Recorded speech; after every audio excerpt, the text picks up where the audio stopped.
The time has come. اور آخرکار وہ وقت آ چکا ہے 2000 سال بعد جب آخری بار ہیکل سلیمانی کو دوسری مرتبہ تباہ کیا گیا۔ آخرکار اسرائیل کے اندر لال بچڑے کی قربانی اپریل کے مہینے میں کیے جانے کے لیے بالکل تیار ہے۔ وہ قربانی جس کے کرنے کے بعد مسجد الاقصی کو شہید کرنے کے بعد تیسری مرتبہ ہیکل سلیمانی کو تعمیر کیا جائے گا، جو کہ یہودی قوم کے لیے اتنا ہی مقدس اور اہم ہے جتنا کہ مسلمانوں کے لیے خانہ کعبہ۔ یہ گولڈن ڈوم جو کہ آپ سکرین پر دیکھ رہے ہیں، یہودیوں کا اس کے بارے میں یہ عقیدہ ہے کہ یہاں پر موجود یہ پتھر اس کائنات کا مرکز یا سینٹر ہے۔ ان کے مطابق اس پتھر پر آدم علیہ السلام کو پیدا کیا گیا۔ اسی جگہ پر حضرت ابراہیم علیہ السلام نے اپنے بیٹے کی قربانی کی کوشش کی، جس کی جگہ پر مینڈے کو لا کر رکھ دیا گیا۔ اس قربانی کے بعد تیسری عالمی جنگ کی پیشین گوئی تورات کے اندر بیان کی گئی ہے، جس کا ذکر انجیل مقدس اور اسلامی روایات کے اندر اور حدیث مبارکہ کے اندر بھی موجود ہے۔ انجیل کے اندر اس کو آرماگیڈن اور حدیث مبارکہ کے اندر اس کو جنگ حرم دوم کہا گیا ہے۔ اسرائیل کے اندر 2000 سال کے بعد 5 لال بچھیوں کو امریکی ریاست ٹیکساس سے $5 لاکھ دے کر اسرائیل میں منگوا لیا گیا ہے،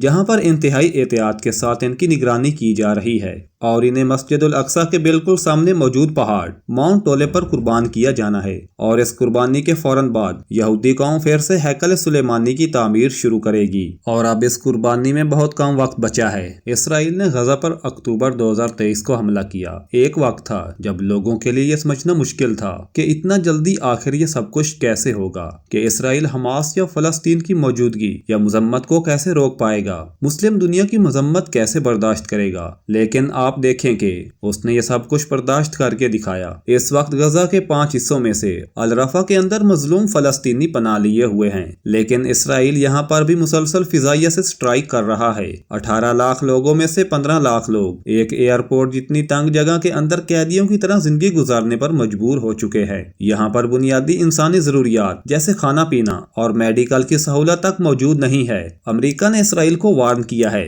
کہ جیسے وہ پہلے غزہ پر حملہ کے اندر اسرائیل کی مالی اور اسلحے کے ذریعے مدد کر رہا تھا، اب وہ رفح پر حملے کے لیے اسرائیل کی مدد بالکل نہیں کرے گا، کیونکہ اب فلسطینیوں کے پاس کہیں اور جانے کا راستہ نہیں ہے اور وہ ایک بند گلی کے اندر پہنچ چکے ہیں۔ ایک طرف مصر اپنا بارڈر نہیں کھول رہا تو دوسری طرف سمندر ہے، تو باقی دونوں طرف سے اسرائیلی فوجیں ان کو گھیرے ہوئے ہیں۔ لہٰذا اس بار اسرائیل کا رفح پر یہ حملہ دراصل فلسطینیوں کی نسل کشی ہوگی، نہ کہ جنگ۔ لیکن اسرائیل نے واضح طور پر یہ کہا ہے کہ چاہے امریکہ اس حملے میں ان کی مدد کرے یا نہ کرے، لیکن وہ پھر بھی رفح کو مکمل طور پر تباہ کر کے فلسطینیوں کا وجود ہی اس سرزمین سے ہمیشہ کے لیے مٹا دے گا، ورنہ یہ لوگ اپنی جان بچا کر خود ہی یہاں سے بھاگ جائیں گے۔ اب آپ لوگ خود سمجھ سکتے ہیں کہ اسرائیل ایسا کیوں کر رہا ہے۔ یہ ظاہر سی بات ہے کہ یہ تھرڈ ٹیمپل کی تیاری کے لیے سب کچھ کر رہے ہیں۔ اسرائیل نہیں چاہتا کہ اس دوران کسی بھی طرح سے غزہ سے ان کو کسی مزاحمت کا سامنا کرنا پڑے، لہٰذا ان کو راستے سے ہی ہمیشہ کے لیے ہٹا دے۔ دوسری طرف وہ مسلم امت کی نبض کو بھی دیکھ چکا ہے کہ ان جیسے بے حس حکمران موجود ہوں تو اس سے زیادہ سوچنے کی ضرورت بھی نہیں ہے، جنہوں نے اپنے مسلمان بھائیوں، عورتوں اور بچوں کو اسرائیلی فوج کے رحم و کرم پر چھوڑ دیا ہے۔ یہاں تک کہ خود سعودی عربیہ